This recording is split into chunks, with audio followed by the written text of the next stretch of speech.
உச்ச நீதிமன்றம் இந்த வழக்கை பொறுத்து சரியான முறையில் அரசியல் சட்ட கண்ணோட்டத்தில் அணுகவில்லை. இந்த சட்டம் கொண்டு வந்ததே வக்ஃபு ப்ராப்பர்ட்டியை பாதுகாப்பது கிடையாது, வக்ஃபு சொத்தை அபகரிப்பதற்காக கொண்டு வரப்பட்டது என்பதுதான் யதார்த்தமான உண்மை. முஸ்லீம் அல்லாதவங்கள போடக்கூடாது அப்படின்னு சொல்லலை, முடிஞ்ச அளவுக்கு பார்த்து செய்யுங்க அப்படின்னு சொல்லியிருக்கு. அதான் தீர்ப்பு. ஆமாம், பார்த்து செய்யுங்கன்னு தாங்க இருக்கு. நான் இருக்கிறதா சொல்கிறேன், இருங்க அதை அப்படியே வாசிருங்களேன். அதே சொல்ல முடியுமான்னு ஒரு கேள்வி இருக்குல்ல. We direct that as far as possible and efforts should be made to appoint the CEO of the board who is the ex officio secretary from among us the Muslim community. As far as possible and efforts should be made.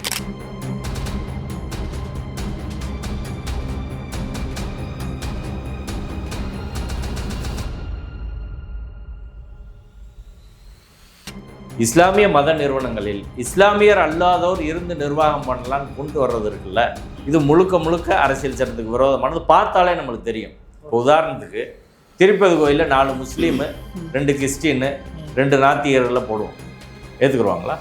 அரசியல் சட்ட விரோதமாக இஸ்லாமியர்களில் அந்த ப்ராப்பர்ட்டியை பறிக்கும் ஒன்றிய அரசின் முயற்சிக்கு ஆதரவான ஒரு தீர்ப்பாக தான் நம்ம இதை பார்க்கணும்.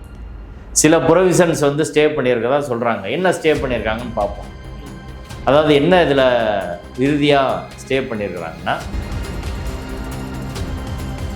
அரசால் நியமிக்கப்படுகிற ஒரு அதிகாரியை தீர்மானித்து அதில் அதுகளே ரெவன்யூ ரெக்கார்டை மாற்றி பொசிஷன் அவங்கள்ட்ட கொடுத்துரு அப்படின்னா இது அடிப்படையில் சரி கிடையாதுன்னு சொல்லி அதை உச்சநீதிமன்றம் இடைக்கால தடை விதித்திருக்கிறாங்க. இது ஒன்றுக்கு தான் தடை விதிச்சிருக்கிறாங்க.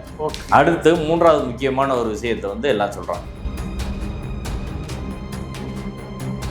5 வருடம் கட்டாயம் முஸ்லீமாக இருந்திருக்க வேண்டும் அப்படின்னு ஒரு பிரிவு இருக்குது.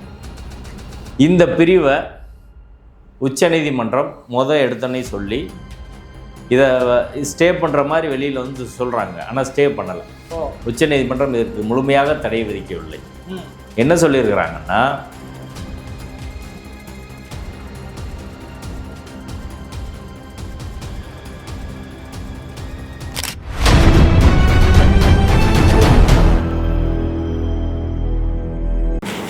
சார் வணக்கம். வணக்கம். இது வக்ஃபு வாரிய திருத்த சட்டமாக ஒரு மிக முக்கியமான சில பிரிவுகளுக்கு இடைக்கால தடையும் அது ஒரு பல்வேறுமான குழப்ப சூழல் இருக்கிறது. உண்மையில் நீதிமன்றத்தில் இது என்ன நடந்தது, அதை எப்படி பார்க்குறீங்க? ஃபஸ்ட்டு அதாவது நேற்றைய தினம் தலைமை நீதிபதி திரு கவாய் தலைமையிலான அமர்வில் வக்ஃபு வாரிய திருத்த சட்டம் தொடர்பான இடைக்கால தீர்ப்பு வெளியாயிருக்கு. அதாவது மோடி அரசாங்கம் கொண்டு வந்த வக்ஃபு திருத்த சட்டம் தொடர்பாக நிறைய மனுக்கள் உச்சநீதிமன்றத்தில் தாக்கல் செய்யப்பட்டன. தாக்கல் செய்யப்பட்ட மனுக்களில் ஆரம்ப நிலையில் இந்த ப்ரொவிஷனுக்கு ஆரம்பத்திலே ஸ்டே கேட்டாங்க, இடைக்கால தடை விதிக்கணும் அப்படின்னு கேட்டதில் நீதிமன்றம் பலரையும் விசாரித்தது. குறிப்பாக மூத்த வழக்கறிஞர் கபில் சிபல், அபிஷேக் மனு சிங்வி, ராஜீவ் தவான், சியூ சிங், இவங்கெல்லாம் இஸ்லாமியர் தரப்புக்கு திமுக, காங்கிரஸ் உள்ளிட்ட பல்வேறு கட்சிகள் மனுக்கள் தாக்கல் செஞ்சாங்க. அவங்களுக்காகவும் எதிர்த்தரப்பில் துஷர் மேத்தா, ஒன்றிய அரசின் வழக்கறிஞர் துஷர் மேத்தா, இன்னும் சில மூத்த வழக்கறிஞர்கள் இன்டர்வீனிங் போட்டு ஒன்றிய அரசுக்கு ஆதரவாக அப்படின்னு வாதங்களை முன்வைத்தார்கள். அதை விசாரித்த நீதிமன்றம் இப்போ ஒரு இடைக்கால உத்தரவு பிறப்பிச்சிருக்கு. இறுதி உத்தரவு விரிவாக விசாரணை நடந்த பிறகு பிறப்பிக்கப்படும், முழுசாக இது செல்லுமா இல்லைன்றது இறுதியாக பிறப்பிக்கப்படும் சொல்லியிருக்காங்க. இப்போ இடைக்கால உத்தரவு யாருக்கு சாதகமானது அப்படின்ற கேள்வி தான் எல்லாருக்கும் இருக்கு. இதில் ஒரு பத்திரிகை செய்திகளில் கூட மாறி மாறி பல்வேறு செய்திகள் வருது. அதாவது இருதரப்பாக வருது. ஆங்கில இந்து பத்திரிகையில் இன்றைக்கி வந்திருக்கிற செய்தி, supreme court stays arbitrary Waqf changes but upholds act அப்படின்னு போட்டிருக்காங்க. அதாவது சில பிரிவுகளை, முக்கியமான சில பிரிவுகள் ஆர்பிட்ரரியாக இருக்குது, அரசியல் சட்டத்துக்கு விரோதமாக இருக்குது என்ற அடிப்படையில் ஸ்டே பண்ணியிருக்காங்க. ஆனால் சட்டத்தை சரின்னு சொல்லியிருக்காங்க அப்படின்னு சொல்லி இதில் இங்கிலீஷ் இண்டில் இருக்குது. தமிழ் இண்டில் இதுக்கு நேர் எதிராக வக்ஃபு சட்டத்திற்கு தடை விதிக்க உச்சநீதிமன்றம் மறுப்பு அப்படின்னு போட்டிருக்கிறாங்க. இப்போ முதல்வர் வரவேற்று அறிக்கை விட்டுருக்கிறாரு, காங்கிரஸ் வரவேற்று அறிக்கை விட்டுருக்குறாங்க தீர்ப்பை. அதே சமயம் பாஜகவும் வரவேற்றிருக்கிறது, பாஜக சார்பு கட்சிகள் இதை வரவேற்றிருக்கிறாங்க. ஒரே தீர்ப்பு ரெண்டு தரப்பு மேலே எப்படி வரவேற்பு உள்ளாச்சு அப்படின்ற கேள்வி ஒரு குழப்பமா இருக்கு. ஆமாம், அப்படி தான் இருக்குது. இப்போ என்ன பிரச்சனைன்னா, இப்போ என்ன தீர்ப்பில் சொல்லியிருக்கிறாங்க அப்படின்றத நம்ம பார்த்தோம்னா அது ஒரு முடிவு பண்ணலாம். மொத்தம் இதில் 128 பக்கம் தீர்ப்பு செப்டம்பர் 15ஆம் தேதி வந்திருக்கு. தலைமை நீதிபதி திரு கவாய், அடுத்து அகஸ்டின் ஜார்ஜ்னு கூட ஒரு நீதிபதி, இவங்க 2 பேர் தான் இந்த தீர்ப்பை வழங்கி இருக்கிறார்கள். இந்த தீர்ப்பில் நாம் பார்க்குற வகையில், அதாவது இதுவே 128 பக்கம் கொடுத்துருக்குறாங்க, இறுதி விசாரணையாகவே நடத்தி கொடுத்துருக்கலாம். இது இடைக்காலமாக ஒன்று கொடுத்து அதுக்கப்புறம் இதில் ஒரு ஒப்பீனியன் உருவாக்கிட்டு, ஆனால் இது ஃபியூச்சரில் விசாரிக்கிறதுக்கு தடையாக இருக்காதுன்னு சொல்லி இனி மறுபடியும் விசாரித்து கொடுக்குறதுனா இன்னொரு தடவை இது முழுக்க எல்லாம் ஆர்கியூ பண்ணி இது 10,000 பக்கத்துக்கு மறுபடியும் ஒரு தீர்ப்பு கொடுப்பாங்களான்ற கேள்வி இருக்குது. இப்போ ஒரு இடைக்கால உத்தரவு அப்படின்னா முதல்ல அந்த சட்டம் வந்த உடனே விசாரித்து ஒரு வாரம் 10 நாளில் கொடுக்குறது தான் இடைக்கால உத்தரவு. நீங்கள் 6 மாதம் கழித்து கொடுக்குறத இடைக்கால உத்தரவுன்னு சொன்னால் எப்படின்னு எனக்கு புரியலை. ஏன்னா முன்னாள் தலைமை நீதிபதி சஞ்சீவ் கண்ணா விசாரிச்சிருக்காரு இல்லையா? சஞ்சீவ் கண்ணா கேட்டு சில பிரிவுகளில் சென்ட்ரல் கவர்மெண்ட் இப்படி பண்ணக்கூடாதுன்னு சொன்னார். அதற்கு பிறகு இவங்க விசாரித்தாங்க, லேட்டாக தான் அதை விசாரிக்கிறாங்க. இமிடியேட்டாக அதை விசாரித்து என்னன்னு சொல்லி இடைக்கால உத்தரவுன்றது ஒரு சுருக்கமான உத்தரவாக தான் இருக்க முடியும். பிரேமா பேசி இதில் முதல் கட்டமாக நாங்கள் பார்க்குற போதே சில பிரிவுகள் தவறாக இருப்போம், அரசியல் சட்டத்துக்கு விரோதமாக இருக்காது தெரியுது, அதனால் நாங்கள் ஸ்டே பண்ணுறோன்னு சொன்னால் போதும். இவ்வளோ பெரிய விவாதங்களே அதுக்கு ஒன்றும் தேவை கிடையாது. ஆனால் பெரிய அந்த இறுதி தீர்ப்பு, இறுதி வழக்கு விசாரணையை போல் முழு விசாரணை நடத்திட்டு நாங்கள் இடைக்கால உத்தரவு தான் இப்போ கொடுக்குறோம் அப்படின்னு 128 பக்கத்துக்கு கொடுக்குறதுன்றது பொருத்தமான அணுகுமுறையாக எனக்கு தெரியலை. இருந்தாலும் உச்சநீதிமன்றம் கொடுத்துருச்சு. கொடுத்தது சரியா, கொடுத்ததை எப்படி புரிஞ்சுக்கிறது அப்படின்றது யாருக்கு சாதகம் பாதகன்ற கிளாரிட்டி இருக்கான்னு கேட்குறேன். ஆமாம், என்னை பொறுத்தவரை நான் இதை படித்ததில் இந்த தீர்ப்பு என்பது அரசியல் சட்டப்படியானதாக இல்லை. அரசியல் சட்ட விரோதமாக இஸ்லாமியர்களில் அந்த ப்ராப்பர்ட்டியை பறிக்கும் ஒன்றிய அரசின் முயற்சிக்கு ஆதரவான ஒரு தீர்ப்பாக தான் நம்ம இதை பார்க்க முடியுது. சில ப்ரொவிஷன்ஸ் ஸ்டே பண்ணியிருக்கதா சொல்கிறாங்க. என்ன ஸ்டே பண்ணியிருக்காங்கன்னு பார்ப்போம். அதாவது என்ன இதில் இறுதியாக ஸ்டே பண்ணியிருக்கிறாங்கன்னா, ஒருவர் இறைவனுக்கு சொத்துக்களை வக்ஃபா, இறைவனுக்கு சொத்துக்களை இறைப்பணிக்கு அறப்பணிக்கு இறைப்பணிக்கு எந்த ஒரு நபரும் சொத்துக்களை அல்லாவுக்காக அர்ப்பணிக்கிறது தான் வக்ஃபுன்னு சொல்கிறோம். சரிங்களா? இந்த வக்ஃபு கொடுக்கணும்னா ஒருவர் 5 வருடம் கட்டாயம் முஸ்லீமாக இருந்திருக்க வேண்டும் அப்படின்னு ஒரு பிரிவு இருக்குங்க. இந்த பிரிவை உச்சநீதிமன்றம் எடுத்தோன்னே சொல்லி இதை ஸ்டே பண்ணுற மாதிரி வெளியில் சொல்கிறாங்க. ஆனால் ஸ்டே பண்ணலை. உச்சநீதிமன்றம் இதற்கு முழுமையாக தடை விதிக்கவில்லை. என்ன சொல்லியிருக்கிறாங்கன்னா, அதாவது ஒருத்தர் முஸ்லீமாக இருந்தால் தான் 5 வருடம் முஸ்லீமாக இருந்தால்தான் இறைப்பணிக்கு டொனேஷன் கொடுக்க முடியும் அப்படின்றது முதற்கட்டமாக செல்லும் அப்படின்னு சொல்லிட்டு, ஆனாலும் இந்த 5 வருடம் ஒருவர் முஸ்லீமாக இருப்பது அப்படின்றது எப்படி கண்டுபிடிக்கிறது? இதை நான் கூட ஒரு நூல் எழுதியிருந்தேன், பல கூட்டங்களில் நம்ம கேட்டோம். 5 வருஷம் முஸ்லீமாக இருக்கணும் அப்படின்னா 5 வருஷம் முஸ்லீமாக இருக்கிறது எப்படி நிரூபிக்கிறது? ஒரு முஸ்லீம் 5 வேளை தொழுகணும், வெள்ளிக்கிழமை தொழுகணும், மது அருந்தக்கூடாது, வட்டி வாங்கக்கூடாது. இப்போ மது அருந்தக்கூடாதுன்னு யார்கிட்ட போய் நான் மது 5 வருஷம் அருந்தலைன்னு யார்கிட்ட சர்டிஃபிகேட் வாங்குறது? அப்போ நான் 5 வேளை தொழுகிறேன்னு சொல்லி சர்டிஃபிகேட் வாங்க முடியுமா? நான் வட்டிக்கு வாங்கலைன்னு சொல்லி வட்டிக்கு யார்கிட்டையும் வாங்கலை வட்டி அப்படின்னு எங்கே போய் சர்டிஃபிகேட் வாங்குறது? இப்போ இப்போ ஒரு நபர் 5 வருடம் இஸ்லாமியராக இருந்திருக்கிறார் என்பதற்கான, அதை கண்டறிவதற்கான போதிய விதிமுறைகள் இல்லை. உச்சநீதிமன்றம் சொல்கிறது போதிய விதிமுறைகள் இதில் இல்லை. அதனால் இந்த செக்ஷன் விதிகள் இல்லாத ஒரு செக்ஷனாக இருக்குது. விதிகளை மாநில அரசுகள் உருவாக்கும் வரை இந்த செக்ஷனை வந்து ஸ்டே பண்ணுறோம் அப்படின்றாங்க. இப்போ மாநில அரசு விதிகளை உருவாக்கிறதுன்னு வைங்க, இப்போ பிஜேபி ரூல்டு ஸ்டேட்லேயோ இல்லை கேரளாவோ எங்கேயோ உருவாக்கிட்டாங்கன்னு வைங்க, அது ஸ்டே முடிஞ்சு போச்சு. முடிஞ்சு. அப்போ நம்ம இந்த இதில் என்ன நம்ம கேள்வி ஏற்கனவே வச்சோம் அப்படின்னா, வாதங்கள் என்ன, கபில் சிபலோ அபிஷேக் மனு சிங்வி அவர்களோ என்ன வாதங்களை அதில் வச்சாங்க அப்படின்னா, ஒருவர் எந்த ஒரு நபரும், ராஜீவ் தவான் சொல்கிறாரு அவங்க ஆர்கியூமெண்ட்டில் முன்வைக்கிற வாதங்கள், மூத்த வழக்கறிஞர்கள் வந்து, எந்த ஒரு நபரும் இதற்கு முன்பாக ஒரு இறைப்பணிக்கு, அல்லாவின் இறைப்பணிக்கு யார் வேணாலும் கொடுக்கலாம். எய்தர் முஸ்லீம், ஹிந்து, கிறிஸ்டின் ஆர் எனிபடி, அதாவது ஒரு இறை நம்பிக்கை இல்லாதவர் கூட கொடுக்கலாம், யார் வேணாலும் கொடுக்கலான்றத இப்போ எதுக்கு அதை மாற்றுறாங்க? அதான் நம்ம கேள்வி. யார் வேணாலும் கொடுக்கலான்றது, ஒரு நபர் ஒரு சொத்தை வச்சிருக்கிறார்.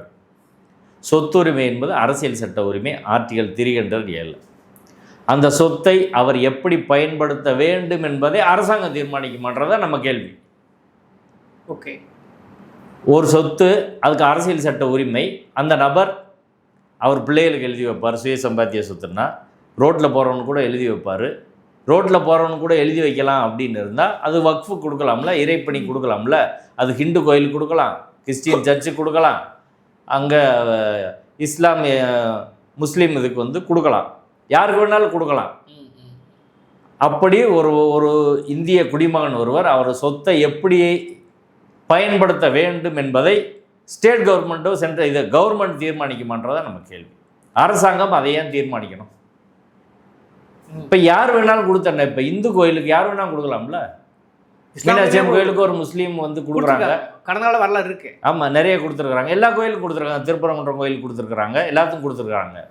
அதுபோல் இஸ்லாமியர்களின் பள்ளிவாசல்களுக்கு மற்ற நாயக்க மன்னர்கள் உள்ளிட்ட தமிழ்நாட்டில் இந்தியா முழுவதும் உள்ள மன்னர்கள் கொடுத்துருக்குறாங்க. கோயில்களுக்கு இஸ்லாமிய மன்னர்கள் கொடுத்துருக்குறாங்க. வெள்ளையர் காலத்தில் எல்லாருக்கும் அவங்களும் ஃபண்டு கொடுத்துருக்குறாங்க. கோயிலுக்கு, மசூதிக்கு, சர்ச்சுக்கு எல்லாத்துக்கும் கொடுத்துருக்குறாங்க. எல்லா மக்களும் எல்லோரும் தான் இன்றைக்கி வேளாங்கண்ணிக்கு போகிறாங்க. எல்லா மக்களும் போய் தான் அங்கே பணம், அங்கே டொனேஷன் கொடுப்பாங்க. நாகூருக்கு போகிறாங்க, எல்லா மக்களும் தான் கொடுக்குறாங்க.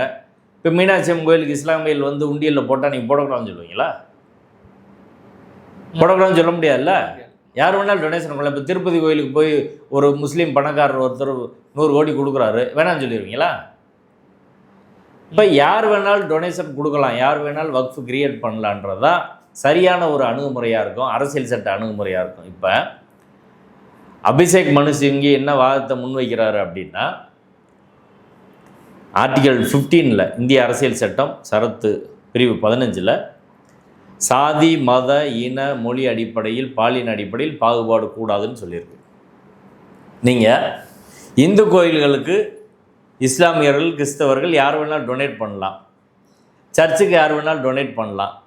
ஆனால் வக்ஃபுக்கு மட்டும், இஸ்லாமிய இறைப்பணிக்கு மட்டும், அல்லாவின் இறைப்பணிக்கு மட்டும் ஒருத்தர் 5 வருஷம் முஸ்லீமாக இருக்கவர் தான் கொடுக்க முடியும் அப்படின்னு சொல்கிறது clear case of violation of article 15 அப்படின்னு சொல்கிறாங்க. மத அடிப்படையில் ஒருவரை பாகுபடுத்தக்கூடாதுன்னு அரசியல் சட்டத்தில் இருக்கிற போது இங்கே இஸ்லாமியர்களை மட்டும் மத அடிப்படையில் இந்த பிரிவு பாகுபடுத்ததா இல்லையா சொல்லுங்கள்? இந்து கோயில்களுக்கு எந்தெந்த ரெஸ்ட்ரிக்ஷன் இருக்குது, கிறிஸ்டினுக்கு எங்கே ரெஸ்ட்ரிக்ஷன் இருக்குது? ஒன்றும் கிடையாது. ஆனால் உச்சநீதிமன்றம் இதை முழுமையாக தடை செய்யவில்லை, ரூல் மட்டும் ஃப்ரேம் பண்ணுன்னு சொல்கிறாங்க. இது முஸ்லீம் இதுக்கு தடை வச்சுட்டாங்க, அப்படி இல்லை. ஒன்று இந்த தீர்ப்பில் கிளியராக இருக்குது. ஓகே, அடுத்து 2வது விஷயம் வந்து, ஒரு விஷயத்தை தடை பண்ணியிருக்கிறாங்க. ஒரு சொத்து மாவட்ட ஆட்சியர், அது பள்ளிவாசல் சொத்தா அரசாங்க சொத்தா அப்படின்னு ஒரு டிஸ்பியூட் இருக்கிற போது அரசு வந்து கலெக்டருக்கு மேலான ரேங்கில் உள்ள ஒரு டெசிக்னேட்டர் ஆஃபீஸர், ஒரு அதிகாரியை நியமித்து அதை விசாரணை நடத்துகிறாங்க. விசாரணை நடத்தி அந்த சொத்து யாருக்கு சொந்தமானது அப்படின்றத முடிவு பண்ணி அதுக்கப்புறம் அதை போர்டுக்கு வந்து அனுப்பி அங்கே போர்டு வந்து இது கவர்மெண்ட் ப்ராப்பர்ட்டி இல்லை வக்ஃபு ப்ராப்பர்ட்டின்றத போர்டு இது ரிஜிஸ்டர் பண்ணணும் அப்படின்றதான் ஒரு ப்ரொவிஷன் வந்து கொண்டு வராங்க. ஓகே, அந்த ப்ரொவிஷனை பொறுத்து இவங்க வந்து ஸ்டே பண்ணியிருக்கிறாங்க. அதாவது செக்ஷன் 3 and 4 அதை வந்து ஸ்டே பண்ணியிருக்கிறாங்க. என்ன சொல்கிறாங்க அப்படின்னா அதில், அதாவது ஒரு சொத்து, அந்த செக்ஷனை என்ன சொல்லுதுன்னா, ஒரு சொத்து அரசாங்கத்துக்கு சொந்தமானதா இல்லை வக்ஃபுக்கு சொந்தமானதா அப்படின்னு பிரச்சனை இருந்தாலே அது வக்ஃபுக்கு சொந்தமானது இல்லை என்று பிரச்சனை தொடங்குற போதே கருதணும். அப்புறம் டெசிக்னேட்டர் ஆஃபீஸர் ரிப்போர்ட் கொடுத்தா உடனே ரெவன்யூ ரெக்கார்டில் மாற்றிடணும் அப்படின்னா அதுக்கு பிறகு வக்ஃபு ட்ரிபியூனலுக்கு கேஸ் போகலாம், அதுக்கப்புறம் ஹைகோர்ட்டுக்கு போகலாம், சுப்ரீம் கோர்ட்டுக்கு போகலாம். அப்போ தான் அது வந்து முடியும். அதற்கு முன்னாடியே ஒரு பிரச்சனை முடிவுக்கு வர்றதுக்கு முன்னாடியே அது கவர்மெண்ட் ப்ராப்பர்ட்டி தான் நீங்கள் டிசைட் பண்ண வச்சுக்கிறணும், ரெவன்யூ ரெக்கார்டெலாம் மாற்றிடணும், பொசிஷன் அங்கே போயிடணும் அப்படின்னா அது எப்படி சரியாக இருக்கும்? பிரச்சனை தொடங்குறதுக்கு முன்னாடி சொத்து அவங்ககிட்ட போயிடும். உங்களுக்கு எனக்கு ஒரு சொத்து பிரச்சனை இருக்குது, பிரச்சனை துவங்குறதுக்கு முன்னாடியே உங்கள்கிட்ட கொடுத்துரும் அப்படின்னா என்ன அர்த்தம்? ரெண்டாவது, கவர்மெண்ட்டுக்கு தான் பிரச்சனை. ஒரு சொத்து கவர்மெண்ட் சொத்தா அல்லது வக்ஃபு சொத்தான்னு பிரச்சனை வரும்போது கவர்மெண்ட்லேருந்தே ஒரு அதிகாரி நியமனம் பண்ணுறாங்க. கவர்மெண்ட் அதிகாரியே விசாரிக்கிறாரு, அவரே கொடுக்குறாரு. அதை வச்சு ட்ரிபியூனலுக்கு போய் முடிவு பண்ணுற வேண்டியிருக்கு. அப்போ கவர்மெண்ட் தரப்புலேருந்து கவர்மெண்ட் நியமிக்கிற அதிகாரி ஒருத்தர் ரிப்போர்ட்டு கொடுத்தா கவர்மெண்ட் சொத்தா இல்லையான்னு அவங்களே முடிவு பண்ணுறது. அப்போ அவங்க வழக்குக்கு அவங்களே ஜட்ஜாக இருந்து முடிவு பண்ணுறதுன்னு எப்படி சரியாக இருக்கும்? No one judge of his own காஸ்ட்னு சொல்லுவாங்க. அவங்க வழக்குக்கு அவங்க நீதிபதியாக இருக்க முடியாது. இப்போ ஒரு ப்ராப்பர்ட்டி கவர்மெண்ட் ப்ராப்பர்ட்டியாக வக்ஃபு ப்ராப்பர்ட்டியானா ட்ரிபியூனலோ கோர்ட்டோ தீர்மானித்தா பரவாயில்லை.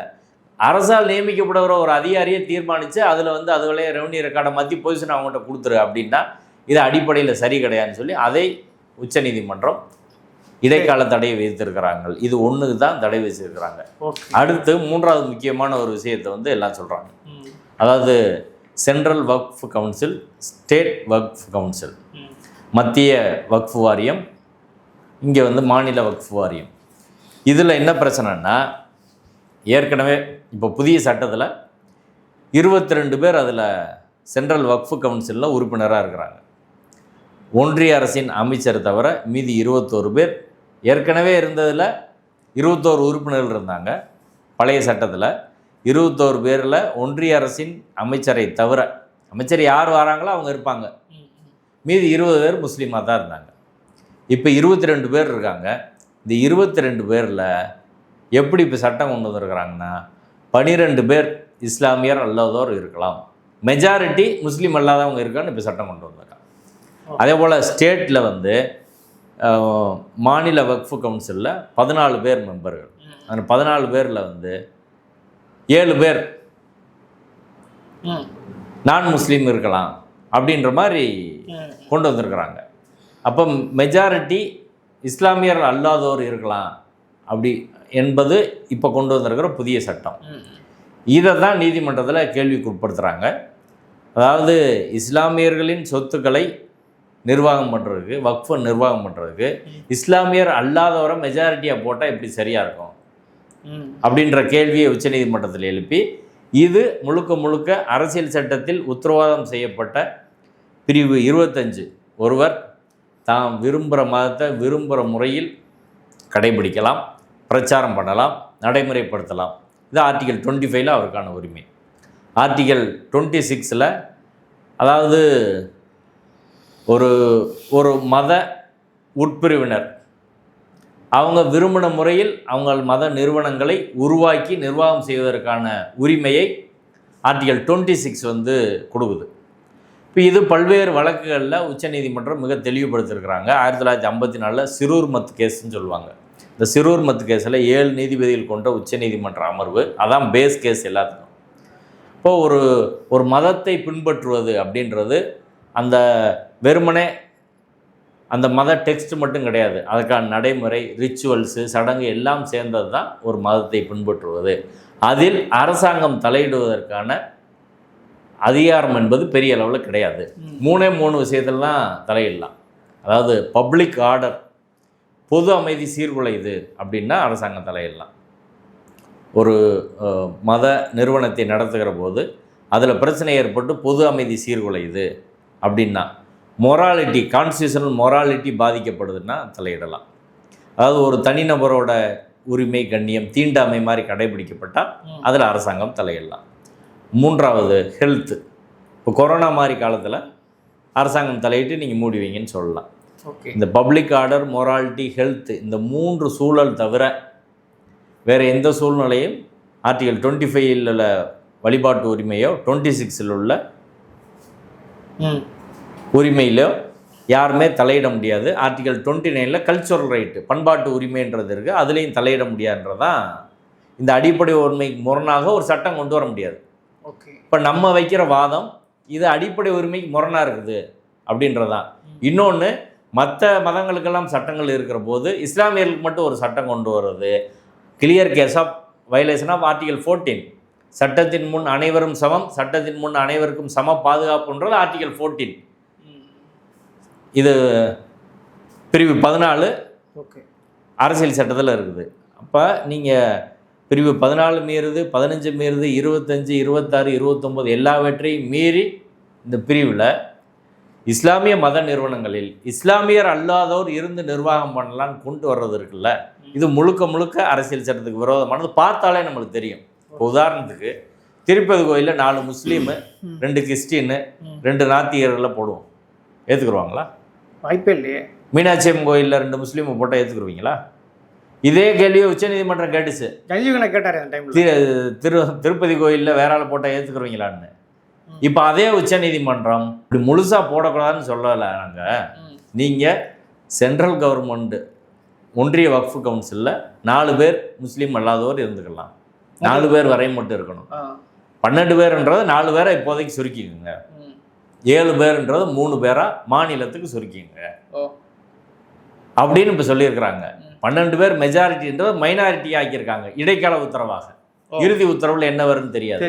ஆனால் இன் பிரின்சிபிள், கொள்கையாக இஸ்லாமிய மத நிறுவனங்களை மாற்று மதத்தை சேர்ந்தவர்கள் நிர்வகிக்கலாம் என்ற கொள்கையை உச்சநீதிமன்றம் ஏற்றுக்கிட்டு இருக்கு. மோடி அரசோட கொள்கையை.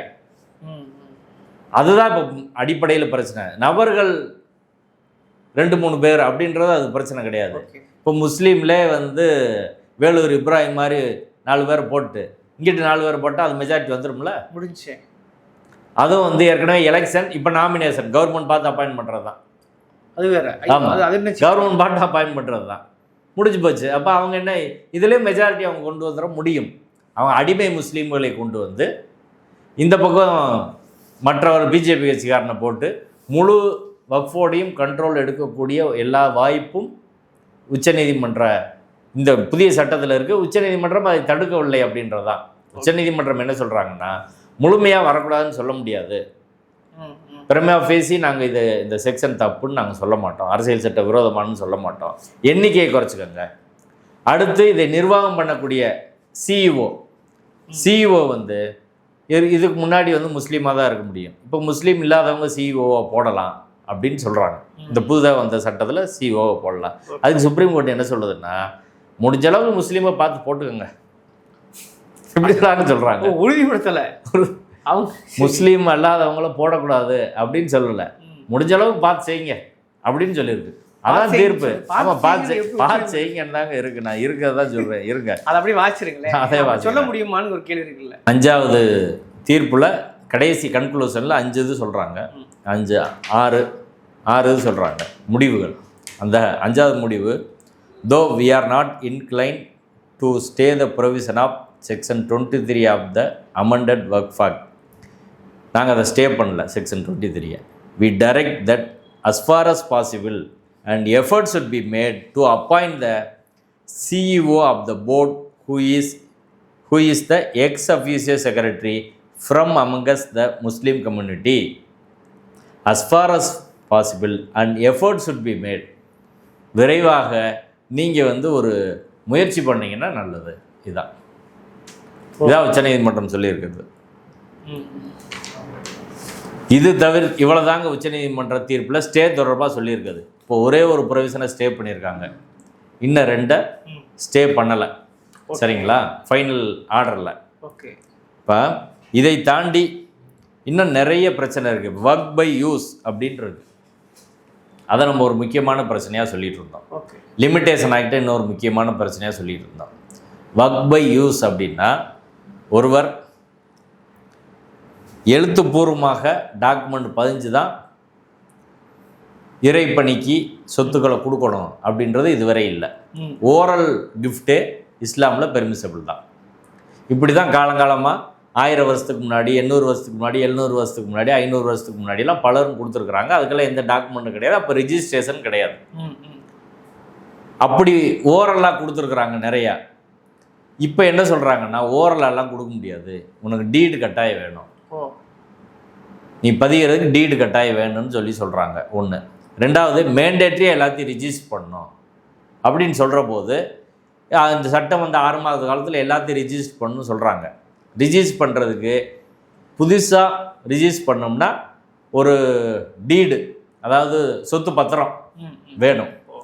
பழையதை பொறுத்து அந்த விவரங்கள்லாம் வேணும் அப்படின்னு சொல்லி எல்லா விவரங்கள்லாம் வேணும்னு கேட்குறாங்க. பத்திரம்ன்றது இல்லைனாலும் விவரங்கள் கேட்குறாங்க. விவரங்களில் வந்து இது இல்லை அது இல்லை அப்படின்னு பிரச்சனை வந்துச்சுன்னா அதை ரிஜிஸ்டர் பண்ணவே முடியாது.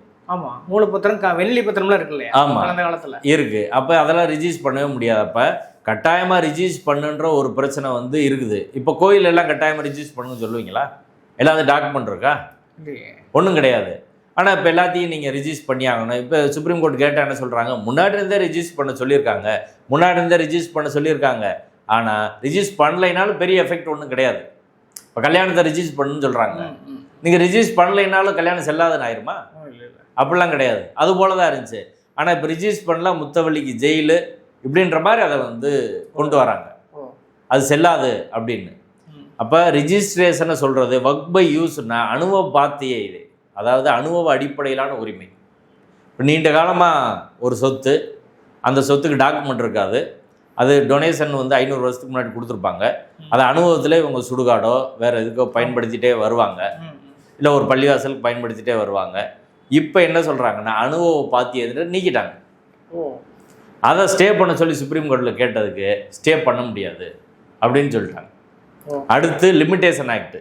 இப்போ இந்து சமய அறநிலையத்துறை சட்டத்துக்கு லிமிட்டேஷன் ஆக்ட் காலவரையறை சட்டம் பொருந்தாது.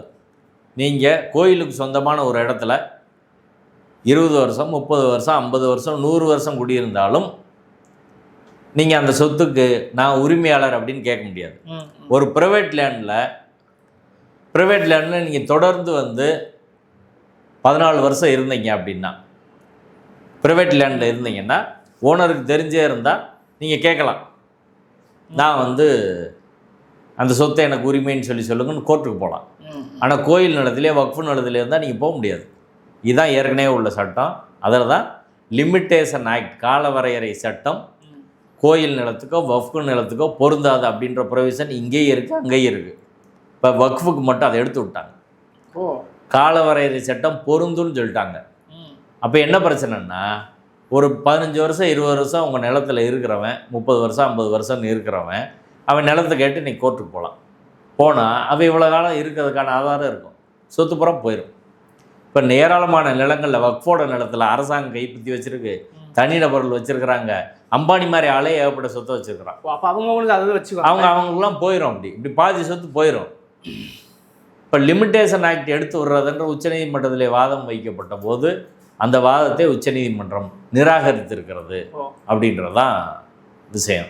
இன்னொன்று சொல்கிறாங்க இல்லையா, அதாவது இது வந்து பாராளுமன்றம் வந்து கொண்டு வர சட்டத்தை முழுமையாக நிராகரிக்க முடியாதுங்கிற ஒரு பார்வை தொடர்ந்து வச்சுட்டு இருக்காங்கல்ல. ஒரு சட்டம் கொண்டு வந்தால் வந்து உச்சநீதிமன்றம் தடை விதிக்க முடியாதுன்ற ஒரு தொடர்ந்து சொல்லிட்டு இருக்காங்க. அது என்ன அப்படியான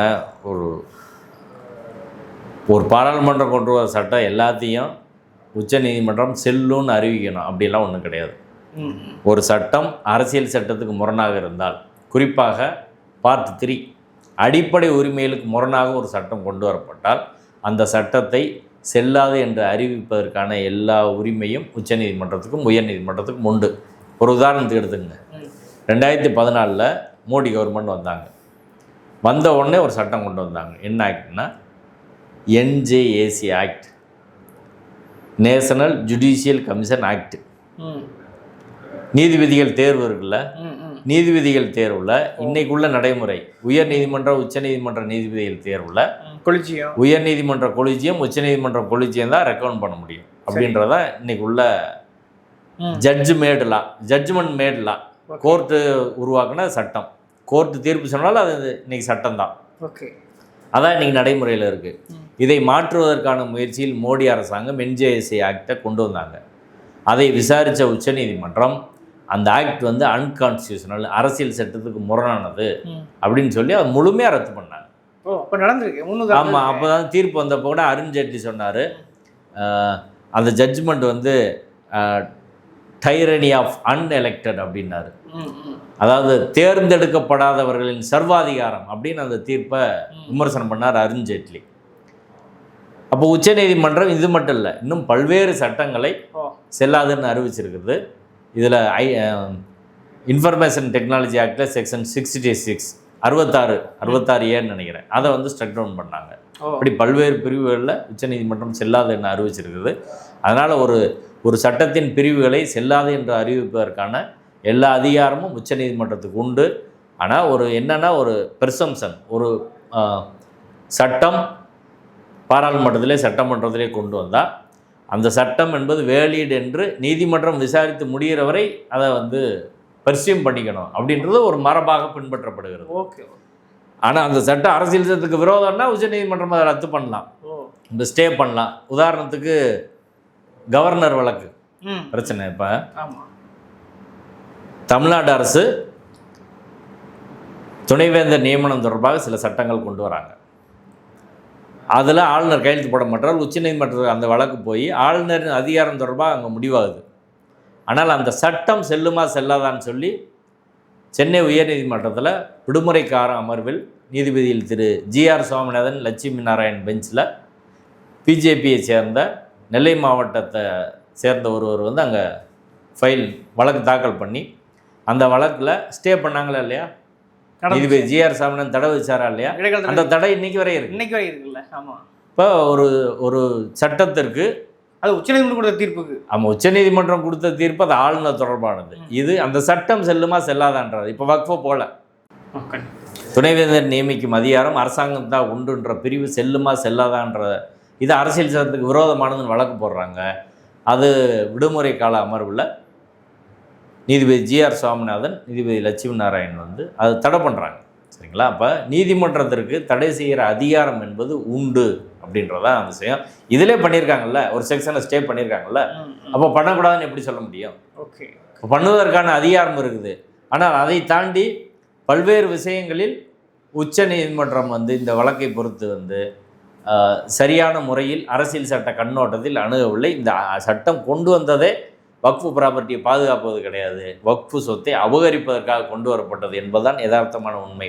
பழைய ஆக்ட்லேருந்து உங்களுக்கு என்ன பிரச்சனை, என்ன மாற்றப்பு கொண்டு வரீங்க அப்படின்ற கேள்விகளுக்கெல்லாம் ஒரு தெளிவான விடை எதுவுமே இல்லை. மொத்தத்தில் இந்த தீர்ப்பு என்பது இது இஸ்லாமியர்களுக்கு மட்டுமல்ல, ஒரு மதச்சார்பற்ற ஜனநாயக நாட்டுக்கு அரசியல் சட்டத்துக்கு விரோதமான தீர்ப்பாகத்தான் இந்த தீர்ப்பை நாம் பார்க்க முடிகிறது. இது ஆரம்பத்தில் ஒரு போராட்டம் பெரிய அளவில் வந்துச்சு. சுப்ரீம் கோர்ட்டு சிலதை ஸ்டே பண்ணதுனால அந்த போராட்டம் அப்படியே நீர்த்து போயிடுச்சு. இப்படி தான் அது போயிடுச்சு. இப்போயும் வந்து ஒரு குழப்பத்தில் அப்படி போகிறது அப்படின்றது, மீண்டும் மக்கள் போராடாமல் குழப்பத்தில் இருக்கிறது அப்படின்றது தான் இதில் நடந்துக்கிட்டு இருக்குதே ஒழிய, மற்றபடி ஒரு முழுமையான தீர்வு எனக்கு கிடைக்கும் என்ற நம்பிக்கை இந்த தீர்ப்பை படித்த பிறகு இல்லை. சும்மா ஒரு சில செக்ஷன்ஸை வந்து ரத்து பண்ணலாம், இல்லை அதை மாற்றுக்கன்னு சொல்லலாம். அதை தாண்டி பெரிய ரிலீஃப் வந்து நீதிமன்றத்தின் மூலமாக பெரிய தீர்வு கிடைக்கப் போவதில்லை என்பதாகத்தான் இந்த தீர்ப்பை நாம் புரிந்து கொள்ள முடியும். மக்கள் போராட்டம் தான், கட்சிகள் எதிர்கட்சிகளோட போராட்டம் தான், தீவிரமான போராட்டம் தான் மட்டும்தான் இதற்கான தீர்வாக இருக்கும். அரசாங்கத்துக்கு நெருக்கடி பண்ணி மாற்றுறதை நோக்கி நாம் போராட்டத்தை எப்படி CAAவுக்கு எதிரான போராட்டம் நடந்துச்சோ அப்படியான ஒரு போராட்டத்தை கட்டமைப்பது தான் அரசாங்கம் அதை மாற்றணும் அப்படின்னு போகிறதான் சரியான ஒரு அணுகுமுறையாக இருக்கும். எனவே போராட்டம் தான் தீர்வுன்னு நான் நினைக்கிறேன். ஓகே, இது என்ன சார் சொல்லுவாங்க? அதாவது பல்வேறு கட்சிகள், காங்கிரஸ், திமுக உள்ளிட்ட எல்லாரும் வந்து வரவேற்று அறிக்கை விடுறாங்க. ஒரு பக்கம் பாஜக வரவேற்குது. ஆமாம், அப்போ நீங்கள் கட்சிகள் இது மாதிரி அறிக்கை விடுற போது ரொம்ப கான்சியஸாக பண்ணணும். ஒரே ஒரு பிரிவை ஸ்டே பண்ணுறது இது வரவேற்க முடியுமா? நம்ம அப்போ தீர்ப்பில் முஸ்லீம் நிறுவனங்களை இஸ்லாமியர்கள் அல்லாதவர் நிர்வாகம் பண்ணலான்னு சொல்கிறது அடிப்படையில் மிகப்பெரிய தவறான ஒரு விஷயம். இதை கேள்விக்குட்படுத்தணும். இந்த தீர்ப்பு எப்படி சரியானதுன்னு பேசணும். அப்படி பேசினா தான் மக்களுக்கு உண்மை தெரியும். ஒரு பிரிவை தடை பண்ணியிருக்கிறத வரவேற்கிறோம்னு சொல்கிறது, அதே சமயம் இந்த பிரிவு எல்லாம் தடை பண்ணாது மிகப்பெரிய சிக்கலை உருவாக்கும். டோட்டலாக பார்க்கணும். ஒரு ஒட்டுமொத்த அமெண்ட்மெண்ட்டும் திருத்தங்களும் அந்த சட்டத்தின் நோக்கத்திற்கு, அரசியல் சட்டத்தின் நோக்கத்திற்கு இஸ்லாமியர்கள் உரிமையை பறிக்காமல் இருக்கிறதுக்கு உதவுதா அப்படின்னா அப்படி கிடையாது. எந்த வக்ஃபு சட்டம் என்பது வக்ஃபு சொத்துக்களை பாதுகாக்க, வக்ஃபு சொத்துக்களை ஒழிக்கிறது கிடையாது. ஒழிக்கிற நோக்கத்தில் கொண்டு வரப்பட்ட சட்டத்தை பிரின்சிபலாகவே உச்சநீதிமன்றம் முழுக்க அதை தடை செய்திருக்க வேண்டும். ஆனால் செய்யலைன்றதை மக்கள் மத்தியிலே செய்யாதது அரசியல் சட்ட விரோதமானதான் கட்சிகள் பேசணுமே தவிர அறகுறையாக அப்படி பேசுறது, ஏதோ எங்களுக்கு வெற்றி கிடைச்சிட்டுன்ற மாதிரி பேசுகிறது தவறான கண்ணோட்டத்தை மக்களிடையே உருவாக்கும். நாளைக்கு இறுதி தீர்ப்பு வரும்போது அது இன்னும் சிக்கலை உருவாக்கும். என்ன உண்மையோ அதை மக்கள்கிட்ட பேசணும், அரசியல் கட்சிகள் அதை செய்யணுன்றது. நன்றி சார்.